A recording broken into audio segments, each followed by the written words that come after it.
Assalamualaikum warahmatullahi wabarakatuh. Salam sejahtera untuk kita semua. Perkenalkan, nama saya Jeranada Lenta Mangaluk dengan NIM H0712410075. Saya adalah mahasiswa program studi Sistem Informasi Universitas Hasanuddin. Jadi pada kesempatan kali ini saya akan mempresentasikan hasil dari proyek final mata kuliah Sistem Informasi Geografis atau biasa disebut SIG. Jadi pada presentasi ini saya akan membedah proses penyajian hasil pemetaan spasial Desa Benteng Gajah mulai dari akuisisi data awal hingga menjadi sebuah base map atau peta dasar.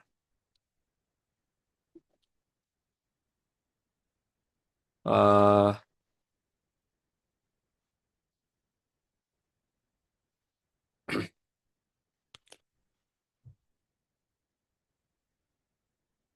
oke, jadi pada slide ini kita fokus kepada peran riset dan akuisisi data.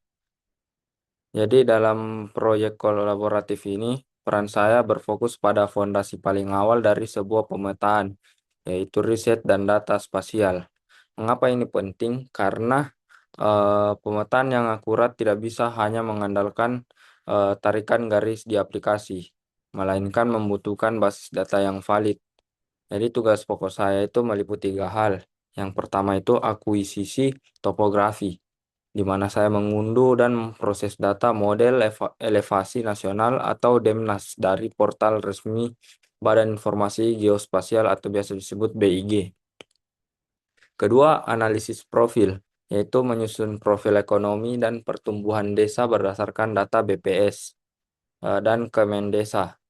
Yang ketiga, menjadi penyedia referensi untuk memastikan bahwa rekan digitizer di kelompok kami memiliki panduan yang jelas saat mengenali batas objek di citra satelit.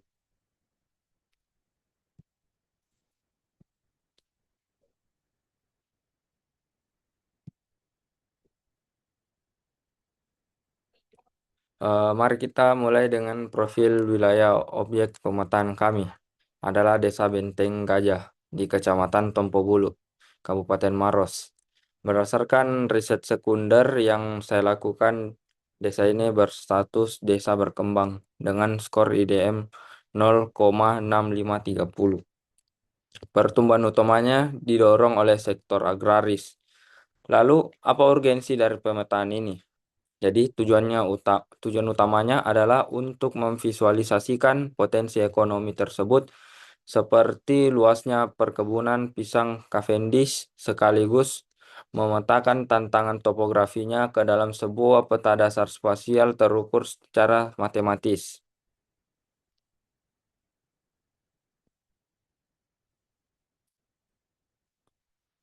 Di sini identifikasi objek spasial. Jadi kita masuk ke pelaksanaan tugas 1. Kami melakukan pengamatan visual satelit yang disinkronkan dengan data statistik BPS. Kami mengidentifikasi objek ke dalam 8 kategori. 3 fokus utamanya adalah zona ekonomi dan agraris, di mana kami melokalisasi area produktif, penyokong IDM desa, mencakup hamparan lahan pisang dan peternakan ayam. Fasilitas dan sosial, memvalidasi letak infrastruktur pelayanan dasar seperti kantor desa dan SD Wasito. Yang ketiga, pariwisata dan topografi. Ini menentukan delineasi kawasan wisata alam, khususnya mengidentifikasi letak strategis ekowisata Bulu Saukang.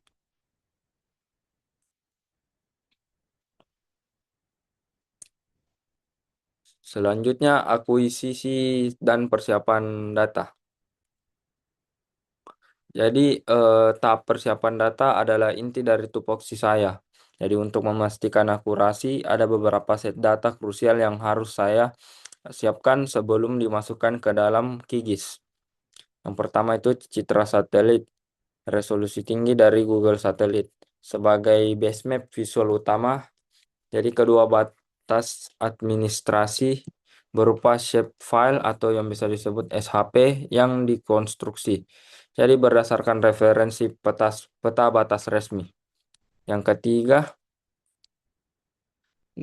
yang paling krusial adalah model elevasi atau biasa disebut DEMNAS. Saya mengakuisisi data kontur seri 2010 strip 631 garis bawah versi 1.0 dan 632 garis bawah versi 1.0 dari portal BIG. Jadi data elevasi ini sangat vital untuk menganalisis variasi kemiringan lereng di wilayah perbukitan desa yang nantinya akan menentukan area mana yang letak dijadikan area pertanian.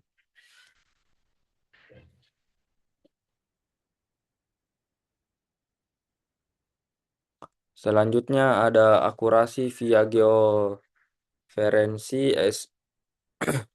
Jadi sebuah data spasial tidak ada artinya jika letaknya salah di permukaan bumi.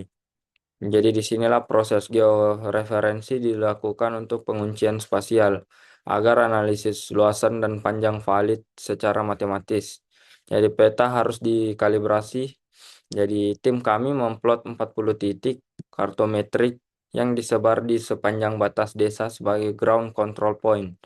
Jadi kami mengunci referensi spasial ini menggunakan sistem koordinat WGS 84 atau UTM Zone 50S.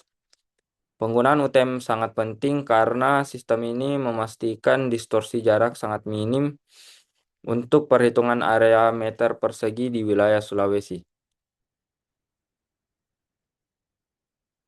Selanjutnya ada konversi digitasi vektor.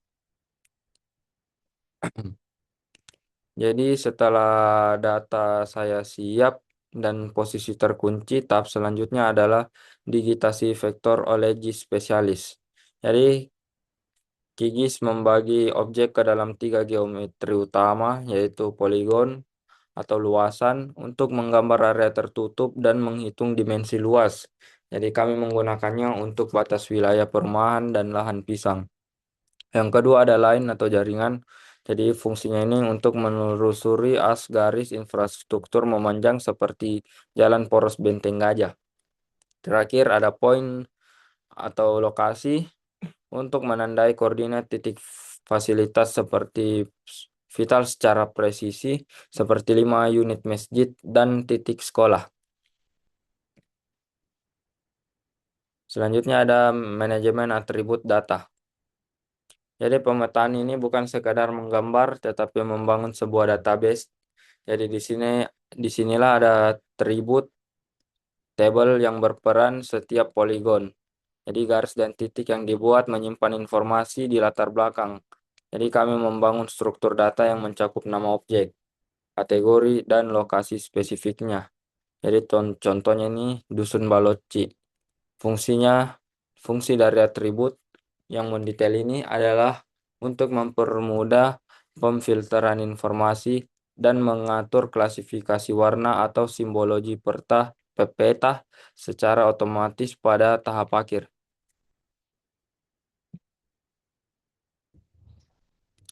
Oke, jadi hasil analisis spasial. Jadi setelah semua objek terdokumentasi dalam tabel atribut, kami memanfaatkan fitur field calculator. Jadi menggunakan rumus matematis uh, area dan length.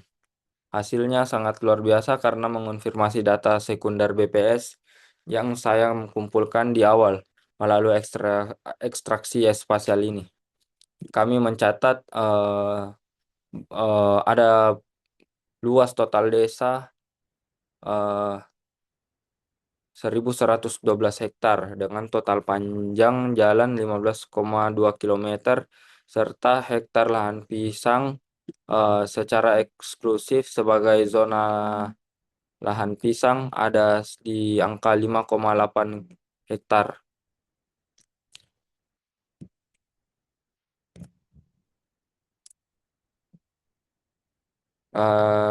Tahap pamungkas dari pembuatan peta dasar ini adalah visualisasi kartografis ke dalam layout RIN A3.